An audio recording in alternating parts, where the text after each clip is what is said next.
جامعہ ترمذی میں صحیح سند کے ساتھ یہ حدیث ہے کہ نبی علیہ السلام نے فرمایا، جو شخص یہ خواہش کرے کہ وہ قیامت کو اپنی آنکھوں سے دیکھ لے، یعنی قیامت کے دن کا نقشہ کیا ہوگا، وہ منظر کیا ہوگا، تو وہ قرآن کی 3 صورتیں سورہ التکویر اور سورۃ الانفطار جو آج ہم پڑھیں گے، اور تیسری سورہ انشقاق، اس کو پڑھ کے دیکھ لے۔ اس کے اندر اللہ تعالیٰ نے قیامت کے دن کا نقشہ کھینچ دیا ہے۔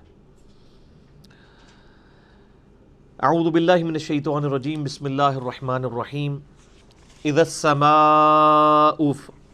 السماء انفطرت، جب آسمان پھٹ جائے گا، وَإِذَا الْكَوَاكِبُ انتَثَرَتْ، اور جب ستارے بکھر جائیں گے۔ میں نے پہلے بھی کئی دفعہ یہ چیز عرض کی ہے کہ پورے کا پورا جو گلیکسیز کا سسٹم ہے یہ گریویٹیشنل فورس کے اوپر ڈیپینڈنٹ ہے، اور قیامت کے دن اللہ تعالیٰ اسی فورس کو ڈسٹرب کرے گا تو اس کی وجہ سے ہر چیز تل پٹ ہو جائے گی، آسمان پھٹ جائے گا، ستارے بکھر جائیں گے۔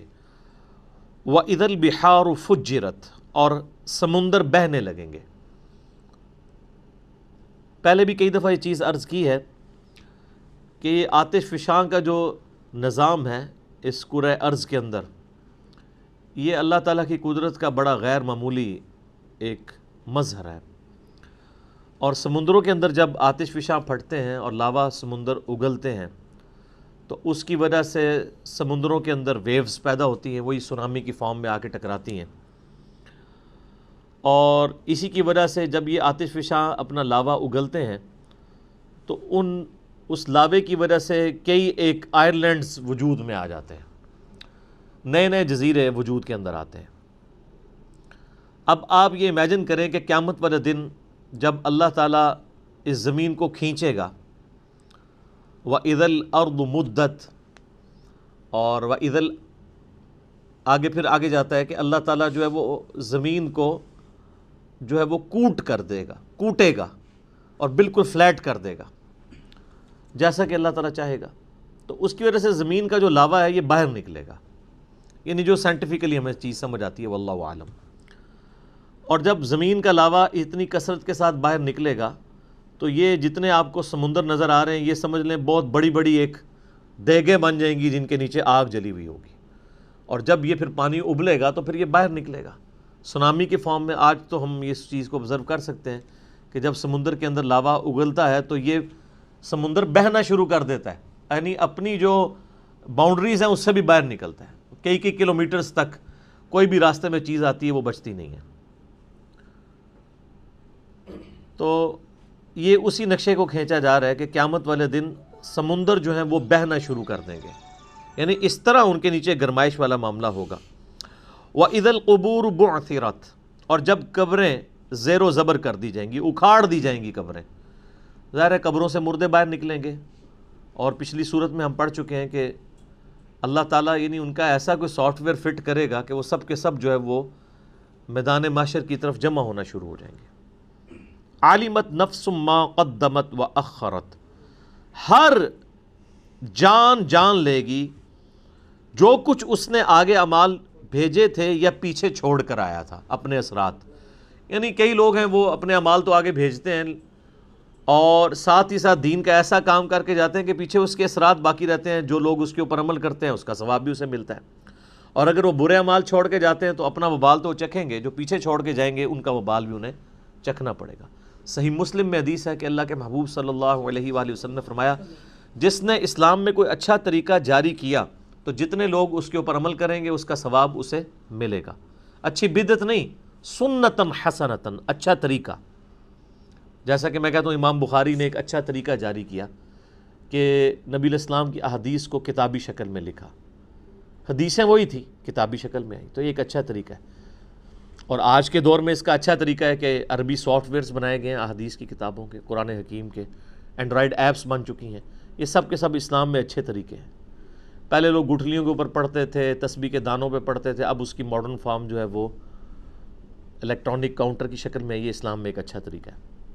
تو جس نے اسلام میں اچھا طریقہ جاری کیا، جتنے لوگ اس پر عمل کریں گے اس کا ثواب اس کو ملے گا اور ان کے اپنے ثواب میں بھی کمی نہیں ہوگی، اور جس نے اسلام میں برا طریقہ جاری کیا تو جتنے لوگ اس پہ عمل کریں گے اس کا وبال اس پہ ہوگا اور ان کے وبال میں بھی کمی نہیں آئے گی۔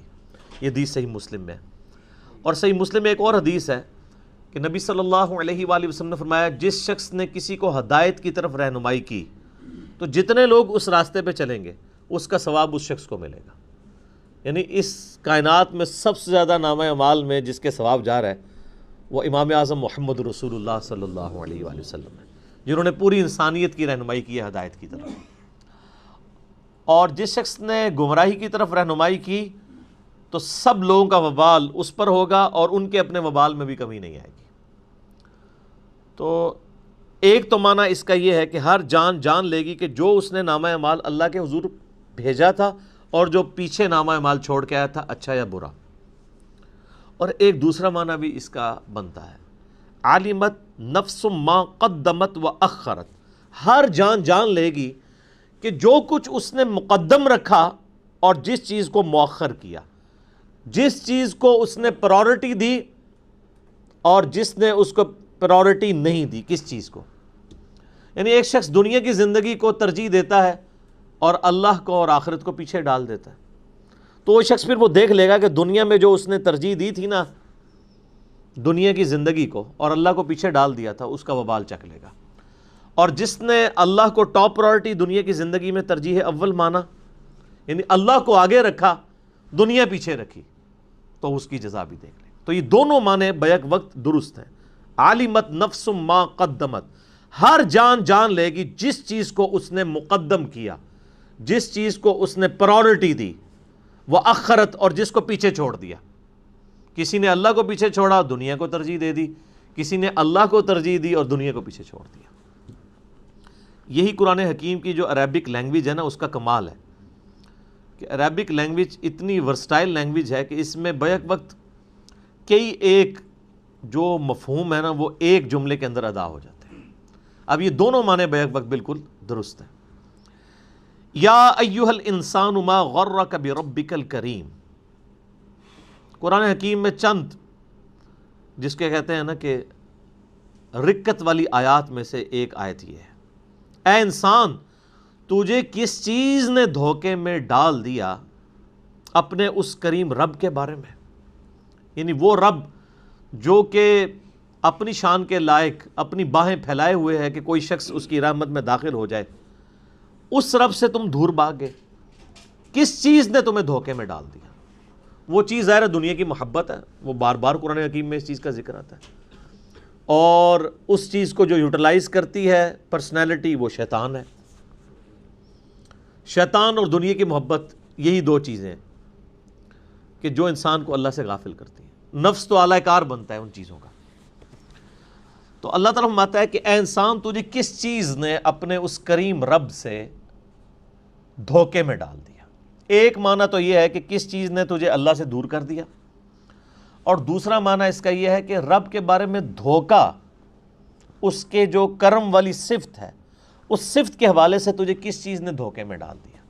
یعنی تو نے یہ سمجھا کہ اللہ تعالیٰ بڑا معاف کرنے والا ہے، بڑا کریم ہے، عفو درگزر کرنے والا ہے، اس چیز کا تو نے نیگیٹو معنی کیوں ان معنوں میں لے لیا کہ تو اللہ کا باغی ہو گیا، جس کی پریکٹیکل مثال اس وقت مسلمانوں کی اکثریت نظر آتی ہے۔ کچھ بھی ہیں اللہ تیرے محبوب کی امت سے، یہ دھوکے میں ڈالا ہوا ہے نا۔ اللہ کا جو کرم ہے، اللہ کی جو رحمت ہے، اس کے معاملے میں شیطان نے ہمیں دھوکے میں ڈال دیا۔ ہم نے اس چیز کا یہ معنی لے لیا کہ اب اللہ تعالیٰ کی اطاعت تو کرنی نہیں، خوب نافرمانیاں کرنی ہے، وہ تو ہے ہی کریم ہے، معاف کر دے گا۔ یہ معنی بھی بیک وقت اس میں درست ہے۔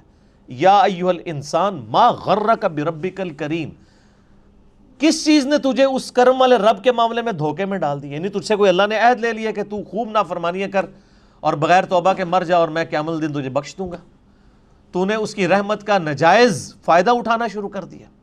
یہ معنی بھی بیک وقت اس میں درست ہے۔ الذی خلقک فسواک فعدلک، وہی اللہ ہے جس نے تجھے پیدا کیا اور خوب تیرا تسویہ کیا، درست کیا، اور پھر ہر چیز کو معتدل بنایا۔ یہ ایک آیت کے اندر ایسی قیامت مضمر ہے کہ گھنٹوں اس پہ بولا جا سکتا ہے۔ میں نے ایک لیکچر دیا ہے who is Allah in the light of latest scientific facts, اللہ کون ہے جدید سائنسی حقائق کی روشنی میں، مسئلہ نمبر 60 ہے میرا، 60 نمبر، کہ اللہ تعالیٰ نے ہر چیز کو اتنی پرفیکشن کے ساتھ بنایا ہے. آج بھی آپ دیکھ لیں کوئی سائنٹسٹ، آپ نیشنل جغرافک چینل کھول کے دیکھ لیں، ڈسکوری کھول کے دیکھ لیں، یا آپ اینیمل پلانٹ دیکھ لیں، ہمیشہ جب بھی کسی اللہ تعالیٰ کی بنائی ہوئی جو مخلوق ہے، کریشن ہے، اس کو جب بھی ڈسکس کیا جا رہا ہوتا ہے نا، تو اس کی جو کوالٹیز ہیں وہ ڈسکس ہو رہی ہوتی ہیں. آج تک آپ نے کبھی یہ پروگرام کو ایسا سنا ہے کہ یہ ڈسکشن ہو رہی ہو کہ شعر کے اندر یہ والی خامی ہے، اگر یہ نہ ہوتی نا تو یہ پرفیکٹ ہوتا؟ ہمیشہ یہ ڈسکس ہو رہا ہوتا ہے کہ شعر کے اندر یہ جو کوالٹیز ہیں، اس کا فائدہ اس کو اس طرح ہوتا ہے، اس معاملے کا اس طرح ہوتا ہے، یہ چیز اس کے لیے بینیفیشری تھی. اسی طریقے سے مگرمچھ، کروکوڈائلز ڈسکس ہو رہے ہوتے ہیں تو بتایا جا رہا ہوتا ہے کہ ان میں یہ کوالٹیز پائی جاتی ہیں، یہ چیز اس کی اس کام آتی ہے، یہ چیز اس کی اس کام آتی ہے. ہمیشہ پازیٹیو ایفیکٹس ہی ڈسکس ہو رہے ہوتے ہیں. اتنی پرفیکٹ یہ کریشن ہے کہ جب سائنٹسٹ بھی اس کو ڈسکس کر رہے ہوتے ہیں تو وہ ہر ایک چیز پازیٹیو انداز میں ڈسکس کرتے ہیں، کبھی کوئی چیز نیگیٹیولی ڈسکس نہیں ہوتی. اور انسان تو پھر اس کی کریشن کا کلائمیکس ہے. انسان کو جب ڈسکس کیا جاتا ہے تو ایک ایک چیز اس کی ڈسکس ہو رہی ہوتی ہے. آپ دیکھیں کہ اللہ تعالیٰ نے انسان کو کتنا فلیکسیبل بنایا ہے. سب سے بڑی کوالٹی جو ہے نا انسان کی، اس کی فلیکسیبلٹی ہے. آپ دنیا میں کوئی بھی مشین بناتے ہیں نا، اس میں فلیکسیبلٹی نہیں ہوتی ہے. اب مثلاً یہ میرے یعنی ہاتھ میں گھڑی ہے، اس کے اندر جو چیز ہے وہ فکس ہے. اگر میں تھوڑا سا ایسے ٹیڑھا کروں گا تو یہ ٹوٹ جائے گی. لیکن آپ اپنے پیٹ کے اندر دیکھیں اللہ تعالیٰ نے کتنے انسٹرومنٹس رکھے ہیں. آپ چاہے ایسے بیٹھ جائیں اس اعتبار سے معدہ اپنے آپ کو ایڈجسٹ کرتا ہے. جگر، گردے، کوئی فکس تو نہیں ہے، اپنی جگہ تو اس کی ہے، لیکن وہ پیٹ کے اندر اس کی اپنی فلیکسیبلٹی ہے. یہ آپ کو انسان کی بنائی ہوئی کسی چیز میں یہ فلیکسیبلٹی نظر نہیں آئے گی. وہ اسی فریڈم آف ایکسپریشن سے باہر نہیں نکل سکتا. ڈگری آف فریڈم اسے ہم اپنی میکینیکل یعنی انجینئرنگ میں کہا جاتا ہے. اسی جو ڈگری آف فریڈم ہے اس کے اندر رہتا ہے، اس سے باہر نہیں جا سکتا. لیکن انسان کی آپ فلیکسیبلٹی دیکھ لیں کتنی زیادہ ہے کہ اسی ایک پیٹ کے اندر اتنے انسٹرومنٹس رکھ دیے ہیں، لیکن وہ اپنی اپنی جگہ جو ہے وہ ایڈجسٹ کرتے رہتے ہیں. پھر دیکھیں اللہ تعالیٰ نے جتنی چیزیں بنائی ہیں، کوئی چیز بھی ہمارے جسم کے اندر نوکدار نہیں بنائی ہے. ہر چیز گول ہے.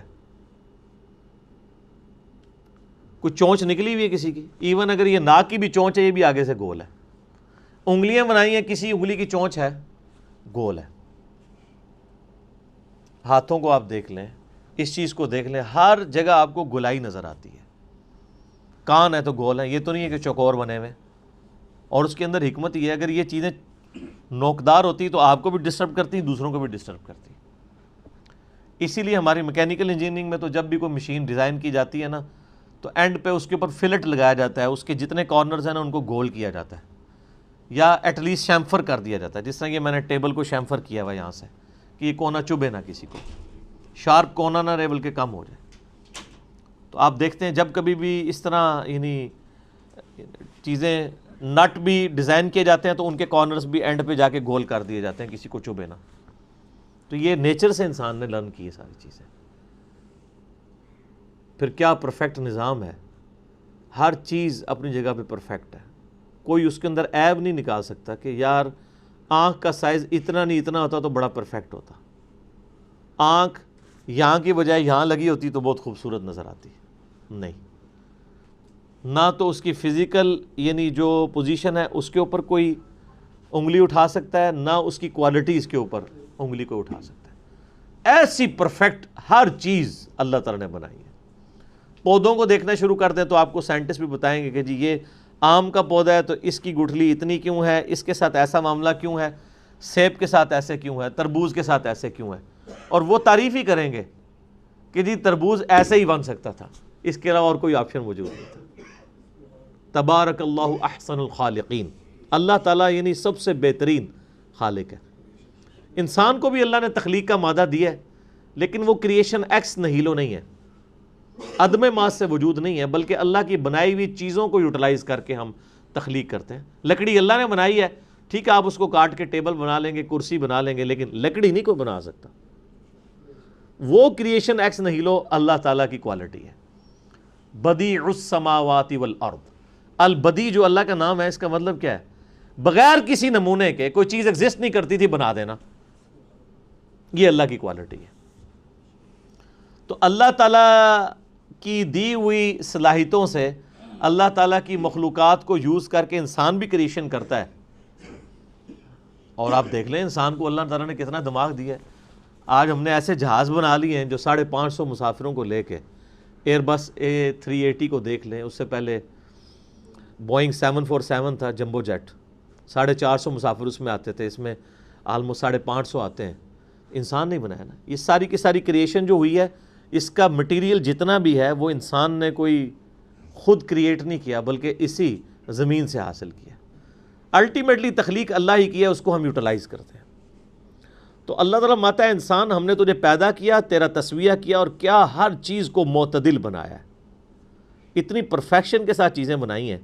آپ یہ دیکھیں، یہ 4 انگلی ہیں نا سر، اس کے ساتھ یہ انگوٹھا لگایا ہے. آپ ایک لمحے کے لیے امیجن کریں کہ آپ کا انگوٹھا نہ ہو، یا آپ 4 انگلیوں سے کچھ بھی نہیں کر سکتے، کوئی چیز پکڑ بھی نہیں سکتے. یہ ایک انگوٹھا کتنا امپورٹنٹ ہے کہ ہر چیز کی گرپ اس کے اوپر ڈیپینڈنٹ ہے.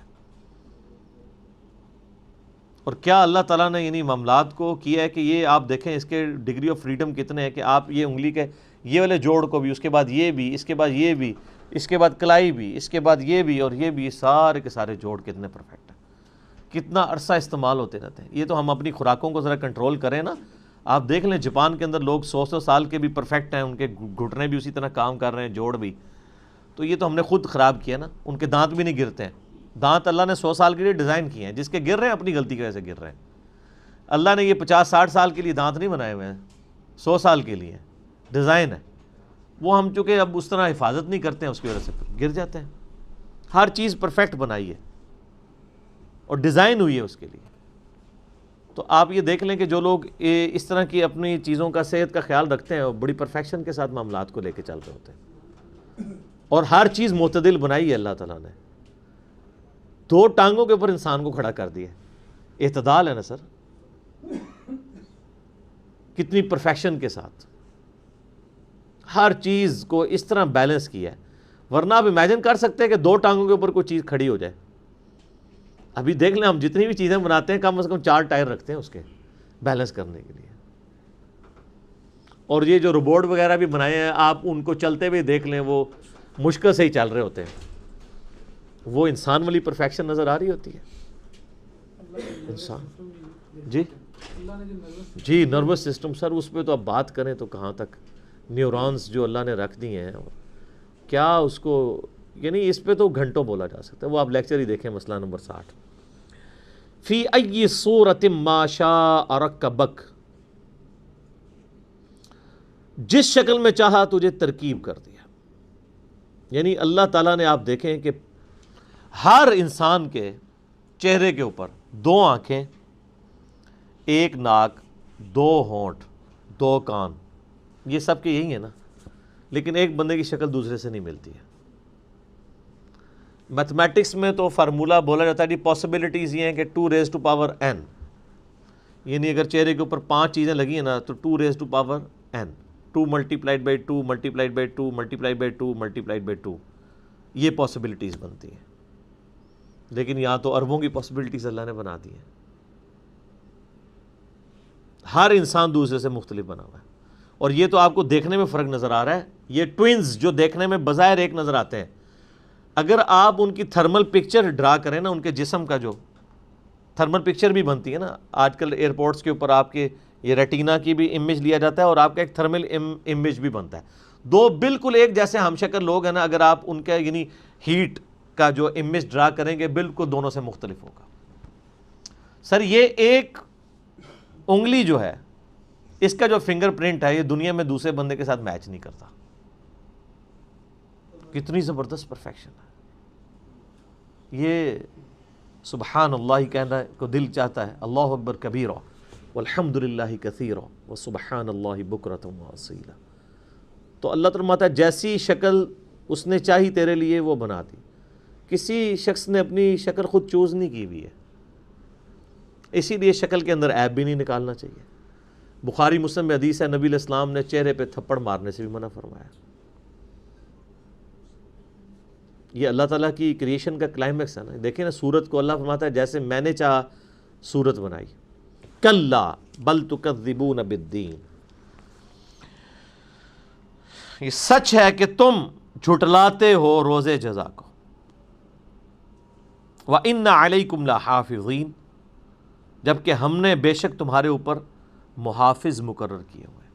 یعنی قیامت کا دن قائم ہونا ہے، اور یہ جو کچھ تم دنیا میں کر رہے ہو یہ محافظین ہیں تم پہ، جو تمہارے ایک ایک عمل کا ریکارڈ کر رہے ہیں. اور وہ بھی صرف ہماری تسلی کے لیے، وہ ریکارڈ نہ بھی کریں، اللہ کا علم ہی کافی ہے. کرامن کاتبین، وہ لکھنے والے یعنی اللہ تعالیٰ کی طرف سے معزز فرشتے مامور ہیں. یعلمون ما تفعلون، وہ جانتے ہیں جو کچھ تم کرتے ہو. انسان جو کچھ کرتا ہے وہ نوٹ کر لیتے ہیں. نیکی ہے تب بھی نوٹ ہو رہی ہے، برائی ہے تب بھی نوٹ ہو رہی ہے. اور قیامت والے دن نامہ اعمال لا کے انسان کے سامنے رکھا جائے گا، اور اللہ تعالیٰ فرمائے گا کہ آج اپنا نامہ اعمال پڑھ، آج تو اپنا حساب کرنے کو خود ہی کافی ہے. سورہ بنی اسرائیل میں آتا ہے ان الابرار لفی نعیم. اب یہ سب کچھ نامہ اعمال تو لکھے جا رہے ہیں، لیکن اس کے بعد انجام کار کیا ہونے والا ہے قیامت والے دن. بے شک جو نیکوکار لوگ ہیں وہ عیش و آرام میں ہوں گے، اللہ کی نعمتوں میں ہوں گے. وَإِنَّ الْفُجَّارَ لَفِي جَحِيمٍ، اور جو بدکار لوگ ہیں وہ جہنم کے اندر ہوں گے. اللہم اجرنا من النار، اللہم اجرنا من النار، اللہم اجرنا من النار، آمین. یصلونہا یوم الدین، وہ داخل ہوں گے اس جہنم میں اس بدلے کے دن، قیامت کے دن. وما ہم عنہا بغائبین، اور پھر وہ اس سے غائب نہیں ہو سکیں گے. کوئی نکل نہیں سکتا دوزخ سے. دنیا کی جیل تو کوئی توڑ کے نکل سکتا ہے، اللہ کی جیل سے کوئی نہیں نکل سکتا.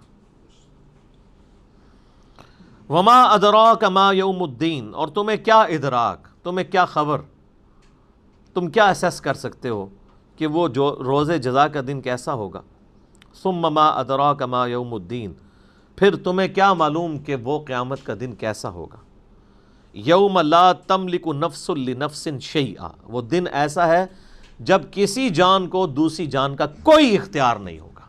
دنیا میں تو کوئی دھونس لگا لیتا ہے نا کہ جی تم میرے مرید ہو جاؤ، میں اس وقت تک جنت میں نہیں جاؤں گا جب تک اپنے سارے مریدین کو ساتھ نہ لے جاؤں. اللہ تعالیٰ ہمارا قیامت والے دن ایسا سخت دن ہے کہ کسی جان کو کوئی اختیار نہیں ہوگا دوسری جان کے لیے. حتیٰ کہ بخاری اور مسلم دونوں میں حدیث ہے کہ نبی علیہ السلام نے فرمایا، اے میری بیٹی فاطمہ، میرے مال سے جو کچھ لینا ہے مجھ سے لے لے، اگر اللہ نے قیامت والے دن تجھے پکڑ لیا تو میں تجھے چھڑوا نہیں سکوں گا. پھر آپ نے اپنی پھوپھی کو مخاطب کیا، اے میری پھوپھی صفیہ، میرے مال سے کچھ لینا لے لے، لیکن اگر اللہ نے تجھے پکڑ لیا تو میں تمہارے کچھ کام نہیں ہوں گا. پھر آپ علیہ السلام نے اپنے خاندان کو مخاطب کیا، اے بنو ہاشم، دنیا میں کوئی معاملہ میں تمہارے ساتھ کر سکتا ہوں، اگر قیامت والے دن اللہ تعالیٰ نے تمہیں پکڑ لیا تو میں تمہارے کچھ کام نہیں آؤں گا. کتنا یعنی سخت معاملہ ہے. ان چیزوں کے ہوتے ہوئے کوئی شخص اتنی جرت کر سکتا ہے کہ وہ کہے کہ قیامت دن دیکھا جائے گا انشاءاللہ، میں تمہارے گناہوں کا بوجھ اٹھا لوں گا، یا میں انشاءاللہ تمہاری سفارش کر دوں گا. وَلِعَوْذُ بِاللَّهِ تَعَالَى. ایک شفاعت ہے وہ بالإذن ہے نبی علیہ السلام کی، وہ بھی بالوجاہت نہیں ہے، بالإذن ہے، دھونس کے ساتھ نہیں. اللہ جس کے لیے چاہے گا اس کے لیے آپ علیہ السلام کی سفارش قبول کر لی جائے گی. تو اللہ تعالیٰ ہمارا ہے اس دن کسی جان کو دوسری جان کا کوئی اختیار نہیں ہوگا. وَالْأَمْرُ يَوْمَئِذٍ لِلَّهِ، اور اس دن سارے کا سارا حکم اللہ ہی کا ہوگا. اچھا یہ بڑی کانٹے کی بات ہے، حکم تو ادھر بھی اللہ کا ہے، تو قیامت والے دن ہر حکم اللہ ہی کا ہونا تو کوئی نئی بات نہیں ہے. نئی بات ہے اس لیے کہ قیامت والے دن دوسرے کسی کی مرضی نہیں چلے گی. اس دنیا میں اللہ کے علاوہ بھی اور لوگوں کی مرضیاں چل رہی ہیں، انسان اپنی مرضی کی زندگی گزار رہے ہیں کیونکہ اللہ نے اختیار دیا ہے. اِنَّا هَدَيْنَاهُ السَّبِيلَ إِمَّا شَاكِرًا وَإِمَّا كَفُورًا، ہم نے ہدایت کا راستہ واضح کر دیا ہے، چاہے تو شکر گزاری کی روش اختیار کرو، خواہ ناشکری کی. یعنی کبھی ایسا نہیں ہوگا کہ اذان کی آواز آئے اور آپ مسجد کی طرف چلیں تو شیطان آپ کو روک لے فزیکلی آ کے کہ میں تمہیں مسجد میں نہیں جانے دوں گا. ایسا نہیں ہوگا. اور نہ ایسا ہوگا کہ اذان کی آواز آئے اور آپ مسجد میں جانا نہ چاہیں، آٹومیٹکلی آپ کے قدم اٹھ کے مسجد تک آپ پہنچیں. ایسا نہیں ہوگا. ایسا ہوتا نا اگر، پھر اللہ کا حکم چل رہا ہوتا. آپ دیکھیں کہ اللہ تعالیٰ نے اتنا با اختیار بنایا، آپ اپنے اعضاء کو اپنی مرضی سے حرکت دیتے ہیں. ٹھیک ہے کہ پوٹینشلی طاقت اس نے رکھی ہے، لیکن بہرحال وہ کر رہے تو آپ خود ہو رہے ہوتے ہیں. اپنی مرضی سے آپ کھانا کھا رہے ہوتے ہیں، اپنی مرضی سے ہاتھ برائی کی طرف بڑھاتے ہیں یا اچھائی کی طرف. ظاہر ہے اللہ کی طرف تو اسے منسوب نہیں کریں گے. اللہ نے تو پوٹینشیل اختیار آپ کو دیا ہے، اس کے بعد آپ کی مرضی ہے، جو مرضی کریں. تو دنیا میں انسان کو بھی اختیار ہے، دنیا میں جنات کو بھی اختیار ہے کہ وہ اپنی مرضی سے شکر گزاری کی روش اختیار کر سکتے ہیں، ناشکری کی روش بھی. نافرمانی کریں گے تو کوئی پکڑ نہیں آئے گی دنیا میں، اور اگر کوئی تابع فرمان رہیں گے تو کوئی آپ کو ہار نہیں پہنایا جائے گا. آخرت کے اندر فیصلہ ہوگا. لیکن آخرت میں جا کے یہ والا معاملہ نہیں ہوگا کہ جو آپ دنیا میں کر رہے ہیں وہی آپ کی مرضی چلے. دنیا میں ہمارے اعضاء ہماری مرضی سے چل رہے ہیں نا. لیکن سورہ حامیم السجدہ سورت نمبر 41 میں اللہ تعالیٰ فرماتا ہے کہ قیامت والے دن انسان کے اپنی اعضاء اس کے کیے ہوئے، ایون اس کی کھال بھی گواہی دے گی اس کے اوپر. منہ پہ تو مور لگا دی جائے گی. پھر انسان کہے گا کہ اپنے اعضاء سے مخاطب ہوگا کہ میرے ہاتھ تو یہ میرے تھے، تم نے میری خلاف گواہی کیوں دی؟ تو ہاتھ بول کے کہیں گے، پاؤں، آنکھیں، کھال، جسم کا ایک ایک عضو بول کر کہے گا کہ آج ہمیں اس اللہ نے زبان دے دی ہے جس نے ہر چیز کو زبان دی تھی دنیا کے اندر. دنیا میں ہمارے ہاتھ خاموش ہیں، لیکن قیامت دن یہ بولیں گے، حق میں یا خلاف گواہی دیں گے. تو یعنی ہمارا یہ والا اختیار بھی ہم سے چھین لیا جائے گا. حتیٰ کہ قرآن حکیم میں آتا ہے کہ قیامت والے دن جب اللہ تعالیٰ کی ایک شان دکھائی جائے گی، ساکھ کھولی جائے گی، تو ساری مخلوقات سجدے میں گریں گی.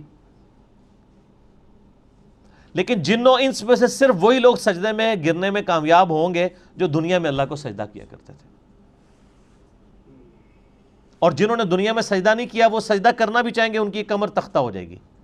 تو پھر اس کا مطلب ہے ٹوٹل حکم اللہ کا چل رہا ہے. ورنہ اگر اختیار ہوتا تو میں اپنی کمر جھکانے کے اوپر قدرت رکھتا ہوں تو آخرت میں بھی جھکا لوں گا. نہیں، آخرت میں ٹوٹل اختیار اللہ کا ہے. اور اتنا سخت معاملہ ہے کہ اللہ تعالیٰ نے اپنا قیامت کے دن جو نام رکھا ہے نا وہی بڑا سخت رکھا ہے. لمن الملک اليوم للہ الواحد القہار. آج کے دن کس کی بادشاہت ہے؟ اس اکیلے اللہ کی جو القہار ہے، سب پہ چھایا ہوا ہے. اللہ نے قیامت کے دن اپنا نام غفار نہیں رکھا ہوا، قہار رکھا ہوا ہے. پھر بھی اگر کوئی بے فکر ہے تو وہ اپنی فکر منائے. بخاری مسلم کی کتنی احادیث ہیں حدیث شفاعت والی کہ ایون انبیاء اکرام بھی نفسا نفسی کر رہے ہوں گے، نفسی نفسی نفسی. آج ہمیں اپنی جان کی فکر. اولو العزم پیغمبر بھی اپنی جان کی فکر میں ہوں گے. والامر یومئذ للہ. اس دن ٹوٹل حکم اللہ کا چلے گا. یعنی دنیا میں تو پھر بھی اختیار تھا، وہ اختیار بھی قیامت والے دن تم سے چھین لیا جائے گا.